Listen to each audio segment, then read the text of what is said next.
Wheatstone bridge के सारे question discuss कर रहा हूं, अपने स्टेप्स चेक कीजिएगा, रजिस्टर खोल लीजिए, अपने स्टेप्स चेक कीजिएगा, कोई दिक्कत है तो बोलिएगा। स्टार्ट करते हैं। पहले क्वेश्चन से कह रहे हैं, in circuit shown figure find the value of unknown resistance X and the current drawn by the circuit from the battery if no current flows through the galvanometer. अगर कोई करंट फ्लो नहीं करता तो ये आपका व्हीटस्टोन ब्रिज क्या होगा? Balanced होगा। This is a slide wire bridge, slide wire bridge.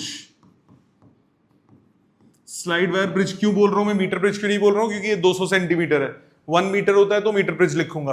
So slide wire bridge and it is balanced if galvanometer shows no deflection. Galvanometer deflection show ना करे, यहां पे गैल्वेनोमीटर डिफ्लेक्शन शो नहीं कर रहा, तो बैलेंस की कंडीशन क्या है? बैलेंस की कंडीशन क्या होगी? This resistance upon this length is equal to this resistance upon this length. तो आपके पास आएगा x upon 120 is equal to 2 upon 80। No problem, easy. ये हो गया 2 से कटा ये 40 और ये 3 कट के x आ गया 3 ओम्स। सो x आ गया आपके पास 3 ओम्स। यहां तक कोई दिक्कत? इसके आगे क्या बोल रहा है? No current is assume that the resistance per unit length. आपको क्या निकालना है? Circuit find the value of unknown resistance and the current drawn by the circuit. Current drawn by the circuit का मतलब यहां पे करंट निकालना है, ये करंट कैलकुलेट करना है। अब जब बैलेंस्ड होगा तो ऊपर आपके पास ये 3 ओम्स है, फिर साथ में आपके पास 2 ओम्स है। ये वायर एक रेजिस्टेंस की तरह बिहेव करेगी और रेजिस्टेंस ऑफ वायर कितना हो जाएगा? रेजिस्टेंस पर यूनिट लेंथ दिया हुआ है 0.01 ओम पर सेंटीमीटर, तो 200 सेंटीमीटर का कितना हुआ? 0.01 इंटू 200, ये आपके पास आ गया 2 ओम्स। और बैटरी लगी है without any internal resistance. Internal resistance कुछ नहीं है। सो इफेक्टिव रेजिस्टेंस कितनी हो गई? 5 और 2 पैरेलल में, आर इफेक्टिव हो गया 5 इंटू 2 अपॉन 7 यानी 10/7 ओम्स। तो करंट की वैल्यू 4 अपॉन 10/7, यह आ गया 2.8 amperes. So total current drawn from the circuit वो कितना हो गया? 2.8 एम्पियर्स। पहला क्लियर, इजी। आ जाते हैं सेकंड पे। Find the value of unknown resistance x in the following circuit if no current flows through the section AO। Section AO ये आपके पास ऐसा सर्किट है,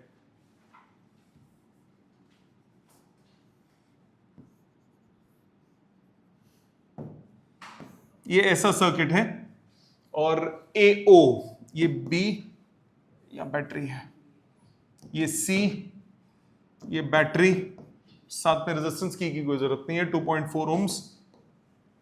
बैटरी 6 वोल्ट, साथ में है 2x36,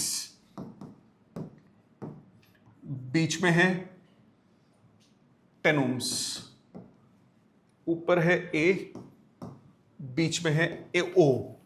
सो आप पहले लिखोगे AOBC जो होगा, ये व्हीटस्टोन ब्रिज फॉर्म कर रहा है।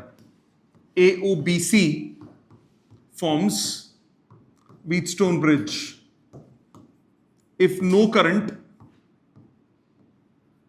flows through AO,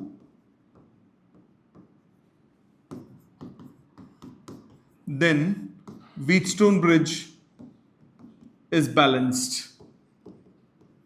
अगर AO से कोई करंट पास नहीं करेगा तो Wheatstone bridge क्या हो गया? बैलेंस्ड। Wheatstone bridge बैलेंस हो गया तो ये सर्किट कैसा बन जाएगा? तो ये सर्किट ऐसा बन जाएगा।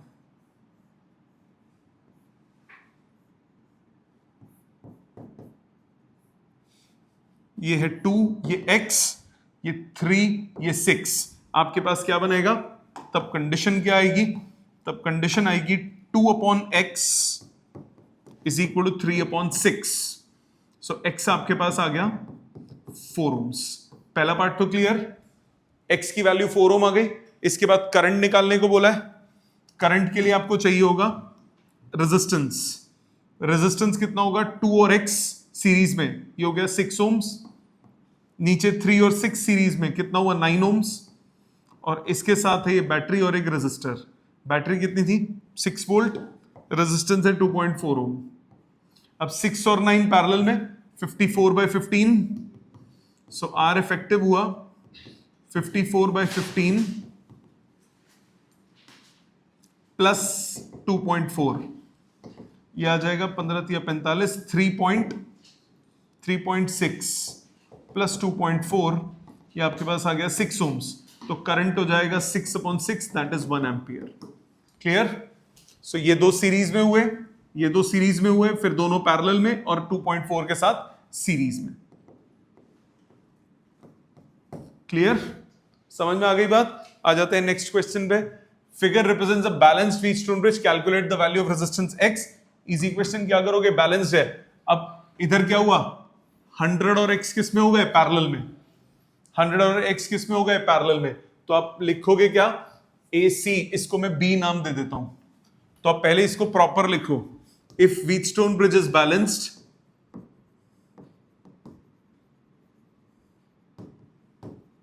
resistance between AB divided by resistance between BC is equal to resistance between AD divided by resistance between DC। तो AB के बीच में रेजिस्टेंस कितनी है, 100, BC के बीच में कितना है, 100 और X पैरेलल में 100x upon 100 plus X। AD के बीच में रेजिस्टेंस कितनी है, 200, और DC के बीच में रेजिस्टेंस कितनी है, 40। 100 और 100 कैंसिल हो गए, 40 से ये cancel 5, so 100 plus x is equal to 5x, 4x equal to 100, x equal to 25 ohms. Clear? Easy question. आ जाओ नेक्स्ट पे। Calculate the potential difference between junctions B and D। यहां पे करंट दिया हुआ है 2 एम्पियर का, ये करंट दिया है 2 एम्पियर का। सो 2 एम्पियर करंट इधर आया, 2 एम्पियर करंट इस ब्रांच में आ रहा है, डिवाइड होगा दो हिस्सों में, डिवाइड होगा दो हिस्सों में, 1 ओम 1 ओम 1.5 1 ओम 1 ओम 1.5 ओम्स 1 ओम। दो पार्ट्स में डिवाइड हुआ, एक तरफ चला गया जो क्वेश्चन में दिया, I1 ऊपर वाली ब्रांच में लिया, I2 नीचे वाली ब्रांच में लिया। नाम कुछ दिए हुए A B C D। दो काम कर सकते हो, 2 इधर आया, I1 इधर गया, तो इधर 2 माइनस I1 ले सकते हो। एक तरीका तो वो हो गया सिंपल वाला। सो पहला मेथड इसको अप्रोच करने का क्या है, पहला मेथड हो गया I2 को आप 2 माइनस I1 ले लो, I2 को 2 माइनस I1 ले लो, और ऊपर वाली ब्रांच में 2 ओम्स है resistance I1 is equal to नीचे वाली ब्रांच में 2.5 I2 की वैल्यू पता है, 2.5 into 2 minus I1, so 2 I1 is equal to 5 minus 2.5 I1, so I1 आ गया 5 अपॉन 4.5, 50/45, ये आ गया I1 की वैल्यू 10/9, I1 आ गया 10/9 एम्पियर। I2 की वैल्यू कैसे निकलेगी, I2 कितना हो जाएगा, 2 माइनस 10/9 8/9 एम्पियर। I1 I2 दोनों निकल गए। एक तरीका तो ये हो गया I1 I2 निकालने का। दूसरा तरीका I1 I2 निकालने का दूसरा मेथड हो गया इसका ओवरऑल इफेक्टिव रेजिस्टेंस 2 और 2.5 पैरेलल में। सो ओवरऑल इफेक्टिव रेजिस्टेंस हो गया product divided by sum, that is 5 upon 4.5, that is 50/45, 10/9 ohms. So voltage across AC वो गया 2 into 10/9, that is 20/9। So I1 कितना हो गया, I1 हो गया voltage that is 20/9 divided by resistance that is 10/9 volt. I2 कितना हो गया voltage that is 20/9 divided by resistance यानी कि 2.5 8/9 एम्पियर। ठीक है, दोनों तरीके से मैंने क्या किया, इफेक्टिव रेजिस्टेंस निकाल के IR करा, इन दोनों पॉइंट्स के बीच में वोल्टेज आ गई, दोनों में सेम होगी वोल्टेज, V बाय आर करके करंट निकाल लिया। ये तो करंट्स निकले। आपको क्या निकालना है? आपको निकालना है potential difference between B and D. Drop कैसा होगा? प्लस माइनस, बी से डी की तरफ जाओ, potential difference between B and D कितना होगा? बी से डी की तरफ गए, पहले पहुंचे माइनस पे, -1I1, फिर पहुंचे प्लस पे, +1.5I2। सो -1I1 का मतलब क्या हुआ? -10/9 प्लस 1.5 इंटू 8/9, यू गेट 12/9, या get 2/9 volt. Potential difference between B and D कितना हो गया? 2/9 वोल्ट। क्लियर? दो पॉइंट्स के बीच में पोटेंशियल डिफरेंस कैसे निकालते हो? एक से दूसरे की तरफ जाते हो, प्लस पे पहले पहुंचो तो प्लस लेते हो, माइनस पे पहले पहुंचो तो माइनस लेते हो। ठीक है, आ जाओ नेक्स्ट पे। For the circuit shown the cells A and B have negligible resistances. ठीक है, सेल्स की रेजिस्टेंस नहीं है। VA is 12, R1 is 500। ए का वोल्टेज है 12 वोल्ट और रेजिस्टेंस है 500 ओम्स।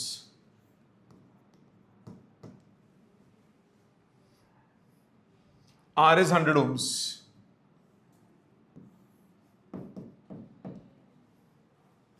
ये गैल्वेनोमीटर, ये बैटरी VB, B का वोल्टेज है, B का वोल्टेज कहां गया? अच्छा, निकालना है। VB आपको कैलकुलेट करना है। ये VA, गिवन कंडीशन क्या है? Galvanometer shows no deflection. इस ब्रांच में करंट की वैल्यू 0 होनी चाहिए। मतलब इस सर्किट में करंट कैसे जाना चाहिए? इस सर्किट में करंट यहां से निकलना चाहिए I, यहां जाना चाहिए I, यहां चला जाना चाहिए I, यहां जाना चाहिए I, और यहां वापस आ जाना चाहिए I। यही मतलब हुआ। इधर करंट नहीं जाएगा, इधर करंट नहीं जाएगा। अब जब करंट नहीं जाएगा तो क्या होगा? ड्रॉप हुआ प्लस माइनस, इधर ड्रॉप हुआ प्लस माइनस। किरचॉफ लॉ लगाओ। ABCDEF, पहला लूप लो ABEFA।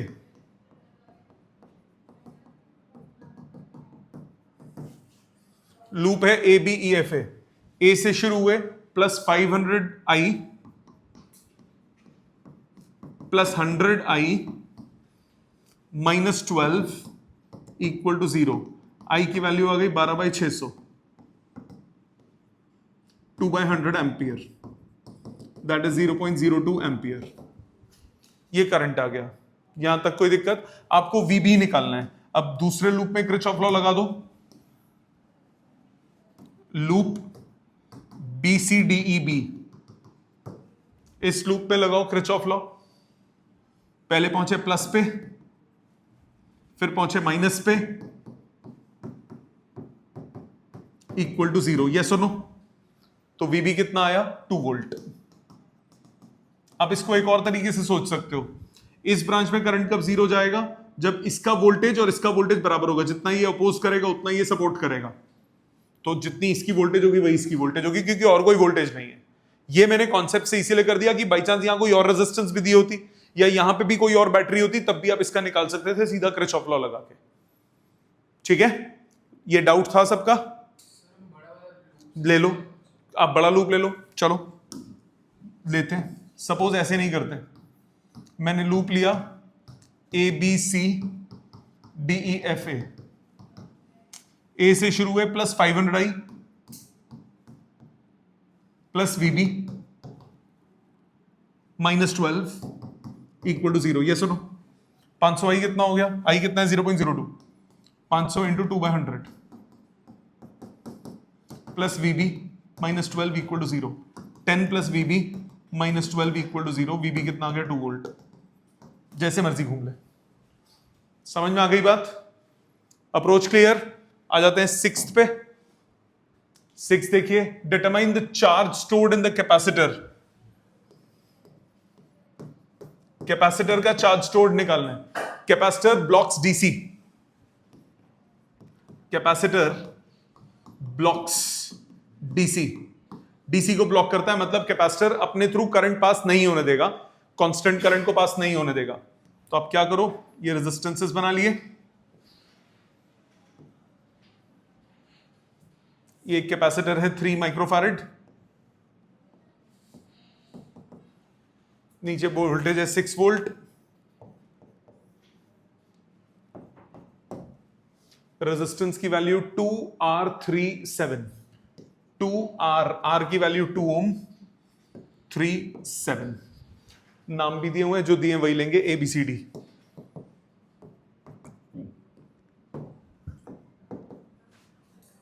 ठीक है, कैपेसिटर डीसी को ब्लॉक करता है, तो इस ब्रांच में कोई करंट नहीं जाएगा, तो इसको थोड़ी देर के लिए भूल जाओ स्टेडी स्टेट में। अब नॉर्मली सर्किट सॉल्व करो। नॉर्मली सर्किट सॉल्व करने के लिए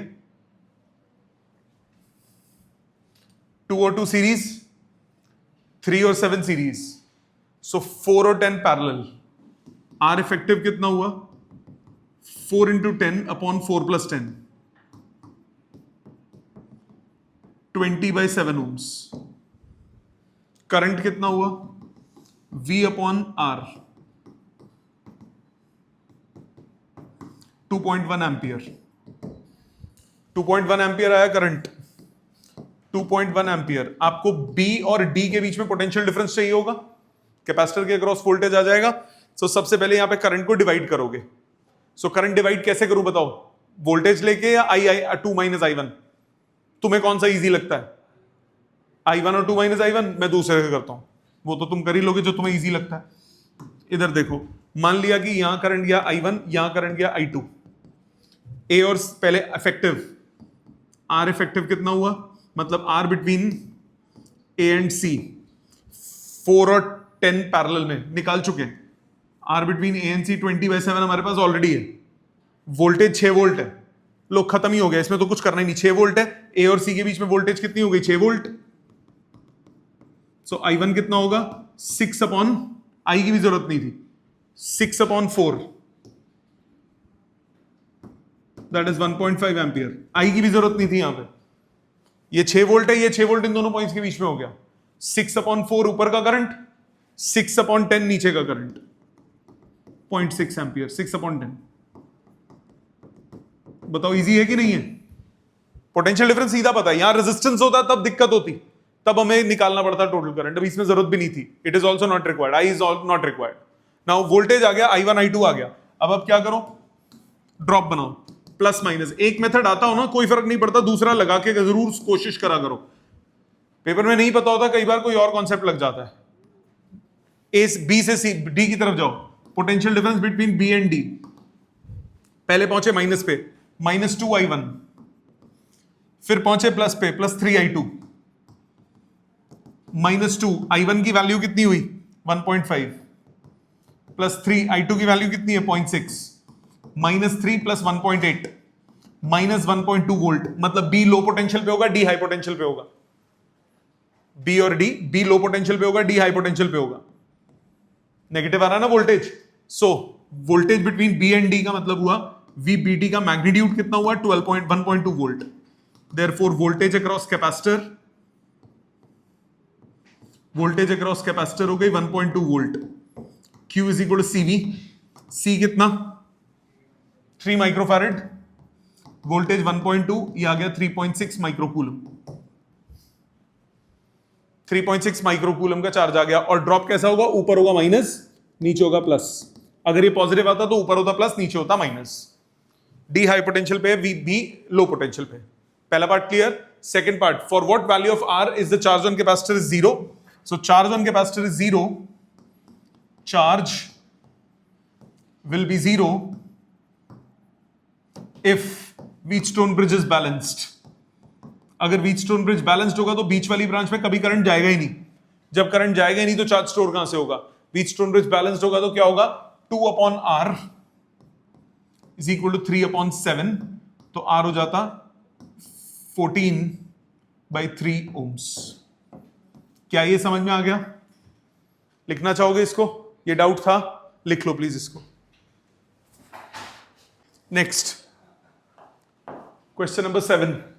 In a meter bridge, the null point is found at a distance of 40 centimeters from A।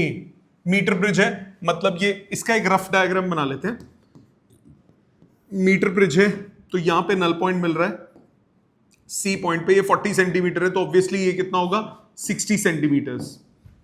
ठीक है, The null point is found to be at a distance of 40 centimeter of A from A if a resistance of 12 ohm is connected in parallel with S. पहले नहीं है, यानी पहले ये situation है, पहले है R और S, बाद में 12 ओम लगाया, मतलब अभी R अपॉन S is 40/60, मतलब R अपॉन S कितना हुआ 2/3, first equation.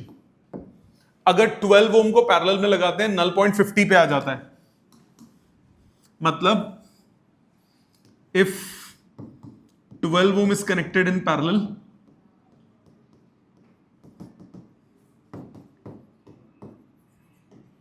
to S, parallel में लगाने को कई बार हम शंट भी बोल देते हैं, तो शंटिंग विद 12 मींस पैरेलल में लगाना विद 12। तो ये कितना हो जाएगा, अब यहां रेजिस्टेंस 12 ओम का लगा दिया आपने extra, so R upon 12S upon 12 plus S is equal to 50 पे बैलेंस पॉइंट शिफ्ट हो गया, मानते हो? 50 पे बोला बैलेंस पॉइंट शिफ्ट हो गया, तो 50, अब ये 50 पे बैलेंस पॉइंट है, तो ये भी 50 हुआ, ये भी 50 हुआ, तो R upon 12S upon 12 plus S is 50 upon 50, मतलब R upon 12S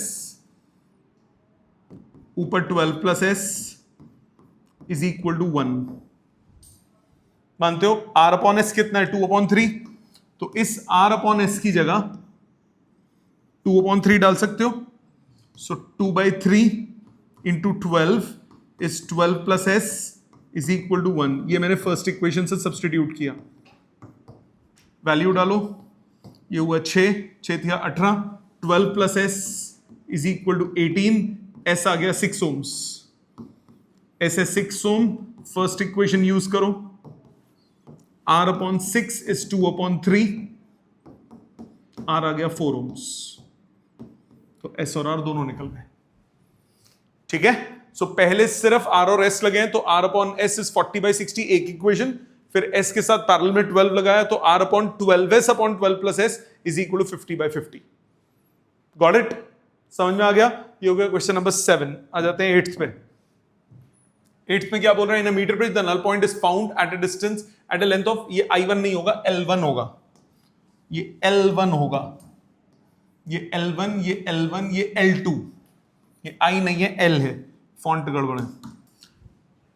Null point is found to be at a distance of L1 centimeter from A if now resistance X is connected, मतलब वही है, पहले numbers, पहले variables में था, पहले numbers में था, वेरिएबल्स में, तो पहले फर्स्ट कंडीशन में क्या आया, R upon S is equal to R upon S, initially क्या कंडीशन आई, initially R upon S is equal to L1 upon 100 minus L1, meter bridge बोला है ना, मीटर ब्रिज बोला है, और after X ohms is connected in parallel to X, तब हो गया R upon SX upon S plus X is equal to L2 upon 100 minus L2। ये दो इक्वेशंस आ गई, आपको निकालना है X in terms of L1, L2 and S, तो R अपॉन S की वैल्यू सब्सटीट्यूट करो जैसे पिछले में किया था, R upon S using first equation, R upon S की value L1 upon 100 minus L1 into S plus X upon S is equal to L2 upon 100 minus L2, ठीक है? इसकी जगह सब्सटीट्यूट किया, L1 upon 100 minus L1 X, S plus X, L2 upon 100 minus L2, rearrange, S plus X upon X is equal to L2 into 100 minus L1 upon L1 into 100 minus L2, ये हो गया S upon X plus 1, इधर bracket खोलो, 100 L2 minus L1 L2 upon 100 L1 minus L1 L2, इसको right side ले जाओ, S upon X कितना हुआ, 100 L2 minus L1 L2, minus 1 होगा तो सब्ट्रैक्ट हो जाएगा एलसीएम लेके, plus L1 L2 upon 100 L1 minus L1 L2, ये कैंसिल हुआ, रीअरेंज, X की वैल्यू कितनी आई, S into L1 common 100 minus L2 divided by 100 common, L2 minus L1, ये आंसर हो गया। इजी लगा? बोर्ड में आया हुआ क्वेश्चन है, आसान है, मुश्किल तो नहीं है। बस वेरिएबल्स में, पिछला वाला नंबर्स में था तो फटाक से सॉल्व हो गया, ये वेरिएबल्स में तो थोड़े स्टेप्स बढ़ गए। क्लियर? आ जाते हैं नेक्स्ट पे। क्वेश्चन में क्या बोला अगला, क्वेश्चन नंबर 9 में। 9 में बोला in the metre bridge experiment setup shown in figure the null point D is obtained at a distance of 40 centimeters from A of a meter bridge if the resistance of 10 ohm is connected in series with R1। अब एक बात सुनो, इधर resistance बढ़ाऊंगा, balance होता है this upon this is equal to this upon this. अगर ये रेजिस्टेंस बढ़ाऊंगा तो इधर की लेंथ बढ़ जाएगी, क्योंकि रेशियो हमेशा क्या रहनी है, कांस्टेंट। अगर रेजिस्टेंस कम करते हैं तो उधर की लेंथ क्या हो जाती है, कम। मतलब अगर मैं R1 के साथ कुछ रेजिस्टेंस ऐड करूंगा तो null point right side shift हो जाएगा। अगर R1 के पैरेलल में कुछ लगाता तो यहां की रेजिस्टेंस ओवरऑल कम हो जाती, तो रेजिस्टेंस लेफ्ट शिफ्ट होता। रेजिस्टेंस बढ़ेगी, डिपेंड करता है कहां की, जिधर रेजिस्टेंस ज्यादा होगी उधर लेंथ ज्यादा हो जाएगी। तो अभी इस क्वेश्चन में क्या बोला, in a meter bridge experimental setup shown in figure the null point D is obtained at a distance of 40 centimeters from end A। मतलब R1 upon R2 is 40 upon R1 upon 60। मतलब R1 upon R2 आपके पास आया 2:3। ये बात समझ में आती है? आगे क्या बोला, the null point obtained 40 cm of a meter bridge if the resistance of 10 ohm is connected in series। 10 ohm किससे कनेक्ट होगा, सीरीज में, किसके साथ, R1 के साथ। तो अब R1 प्लस 10 हो गया, इधर R2 रहा, the null point is obtained at 60। अब यहां पे लेंथ बढ़ गई, 60 हो गई, और यहां लेंथ 40 हो गई। तो अब इक्वेशन क्या बनेगी, R1 plus 10 upon R2 is 60/40। Yes और नो? कितना हुआ ये, R1/R2 plus 10/R2 is 3:2। R1/R2 निकाला था 2:3। रीअरेंज, 10/R2 कितना हुआ, 3:2 माइनस 2:3, 9 - 4 5/6। R2 कितना हुआ, 12 ohms। R2 12, तो R1 कितना हुआ, 2/3 of R2, 8 ohms। So R2 12 और R1 कितना आया, 8 ohms। इजी हो गया था ये। नेक्स्ट क्वेश्चन 10th क्या बोला, in a meter bridge when the resistance in the left gap is 2 ohms। Diagram नहीं बना हुआ, लेफ्ट गैप में रेजिस्टेंस 2 ohms है, and an unknown resistance in the right gap, unknown resistance right gap में the balance point is obtained from the zero end at 40 centimeters। 40 centimetre पे balance point आता है, तो यहां पे कितना हुआ, 60। तो 2/x is 40/60। सो x कितना हुआ, 3 ohms। क्लियर? No problem. आगे क्या बोल रहा है, On shunting the unknown resistance with 2। shunting मतलब क्या होता है, पैरेलल में लगाना। On shunting the unknown resistance by 2 मतलब यहां पे अभी भी 2 ohms है, इधर आपके पास 3 ohm था, इसके पैरेलल में आपने 2 ohm लगा दिया, तो यहां रेजिस्टेंस क्या हो गई, कम हो गई। जब यहां रेजिस्टेंस कम हो गई तो बैलेंस पॉइंट कहां शिफ्ट हो जाएगा, राइट या लेफ्ट, राइट साइड की रेजिस्टेंस कम कर रहे हो तो लेंथ राइट साइड पे कम हो जाएगी, तो बैलेंस पॉइंट कहां शिफ्ट हो जाएगा, राइट पे शिफ्ट हो जाएगा। फाइंड द शिफ्ट निकालना है, तो मान लिया शिफ्ट x है, let shift is x, x पहले माना था, लेट शिफ्ट बी y। तो यानी ये रेजिस्टेंस, ये लेंथ कितनी हो गई, पहले थी 40 प्लस y, ये कितनी हो गई, 60 माइनस y। मानते हो? राइट साइड अगर y शिफ्ट हो गया तो 40 माइनस y हो जाएगा, 40 प्लस y हो जाएगा एक तरफ, y ऐड हो गया, दूसरे में क्या हो गया, y सब्ट्रैक्ट हो गया।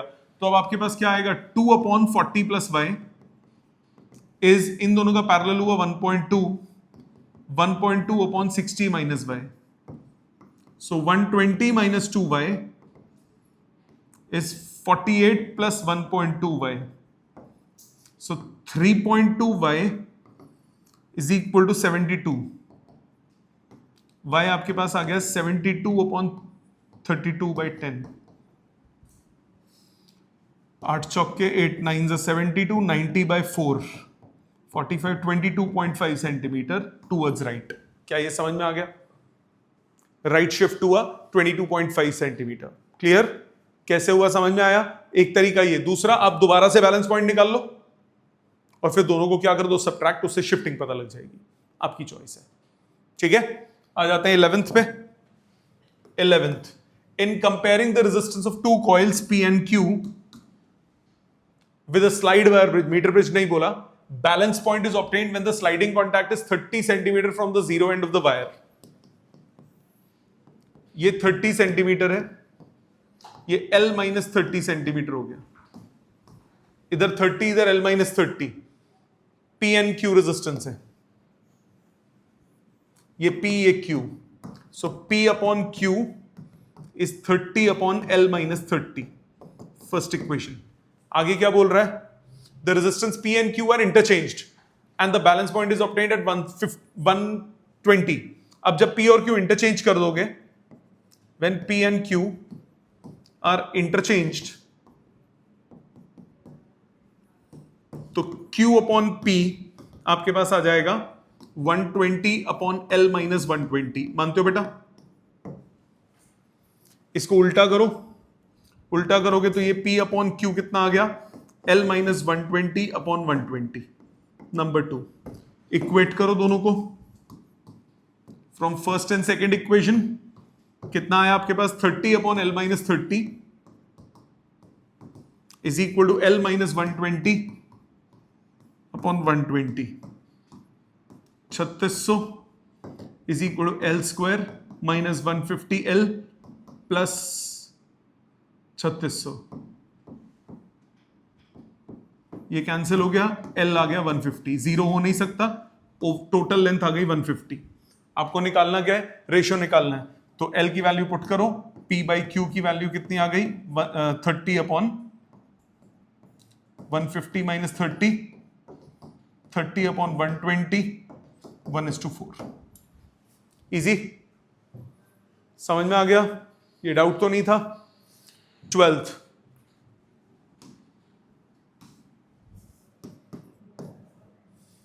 बोला when with a certain resistance on the left gap of a meter bridge, the balance point is obtained when the resistance of 10 ohm is taken out from a resistance box. Left में unknown resistance है, right में 10 ohm है, balance point आता है। मान लिया L length पे आया, ये हो गया 100 माइनस L, मीटर ब्रिज बोला है ना, so X upon L is 10 upon 100 minus L, so X upon 10 L upon 100 minus L रख लो संभाल के। आगे क्या बोला? On increasing the resistance from the resistance box by 12.5, तो न्यू रेजिस्टेंस अब राइट साइड पे कितनी हो गई?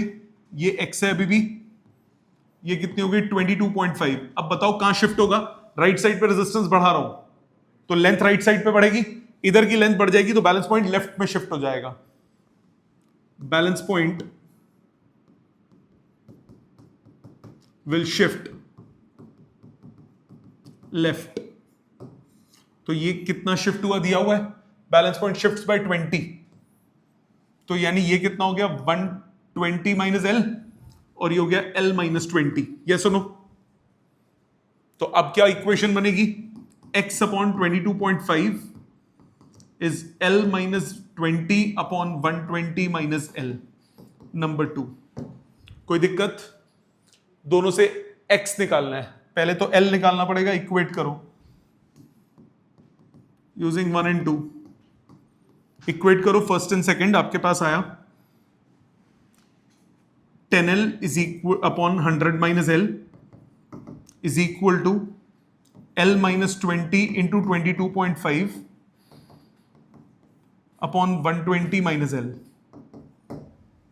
ठीक है, क्रॉस मल्टीप्लाई 2.5 से काटो पहले, क्योंकि ये पॉइंट वाली चीज खत्म हो जाएगी। 22.5 कटता है सीधा, 2.5 इंटू 4 ये हो गया, 22.5 को 2.5 से काटूंगा 9 बचेगा, है ना, छोटा हो गया।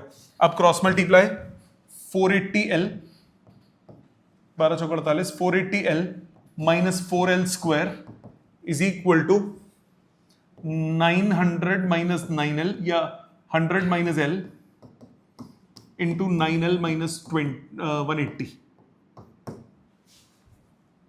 ठीक है, कितना हुआ? 100 से 900L minus 18,000 minus 9L square plus 180L is 480L minus 4L square. Rearrange 5L square, ये कितना आया? 1080L। 1080L इसको इधर लेके जाऊंगा, 480 माइनस करूंगा तो कितना बचेगा? 600 माइनस 600L और एल्स अब constant term plus 18,000 equal to 0। ठीक है, 5 से कट रहा है। L square minus 120L minus 3600, एक मिनट उधर है, प्लस 3600 इक्वल टू 0। अब मल्टी ऐड करके चाहिए 3600, ऐड करके चाहिए 3600 और सॉरी मल्टीप्लाई करके चाहिए 3600 और ऐड करके 120। कितना हुआ? L square minus 60L plus 3600 equal to 0। L minus 60 का whole square equal to 0। L आ गया 60, लेंथ आ गया 60 सेंटीमीटर। सब्सटीट्यूट कर दो फर्स्ट में। सब्सटीट्यूटिंग इन फर्स्ट, मेरे पास x अपॉन 10 आ गया 60 अपॉन 40।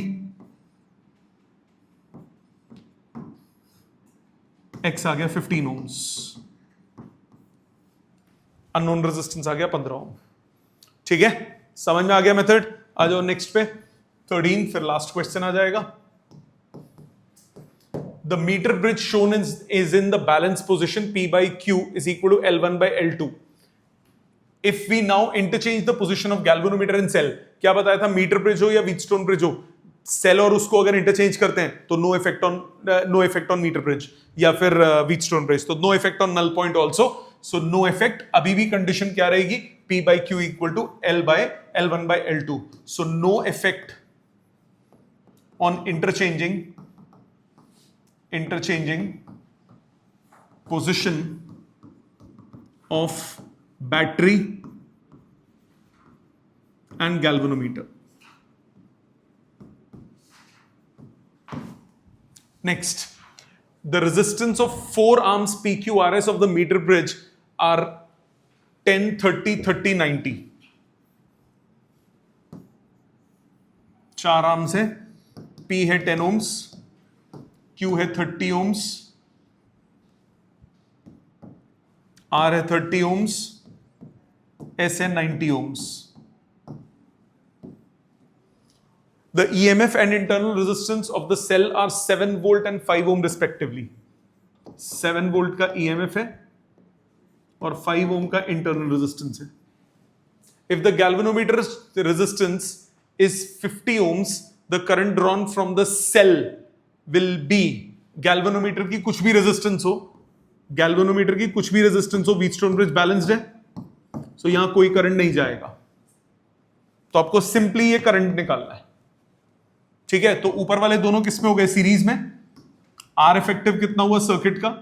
आर इफेक्टिव हुआ 30 और 40, 30 और 10 सीरीज, ये हो गया 40 और नीचे कितना हुआ? 120। सो 1 by R effective is equal to 1 by 40 plus 1 by 120. 120 LCM 3 plus 1. So R effective कितना हुआ? 30 ohms. करंट कितना हो जाएगा? E upon R plus R. E कितना है? 7. ये है 30 और इंटरनल रेजिस्टेंस 5. So 7 by 35, 7 पंजे 35, 1 by 5 यानी 0.2 एम्पियर। सो ऑप्शन बन गई 0.2 ए ऑप्शन। यही है, ठीक है। समझ में आ गए? सारे क्लियर हैं? ऑनलाइन सबको क्लियर है ये क्वेश्चंस? सो इसमें जो जो डाउट बचे हैं वो आपको रिपीट करने हैं। ठीक है, थैंक यू।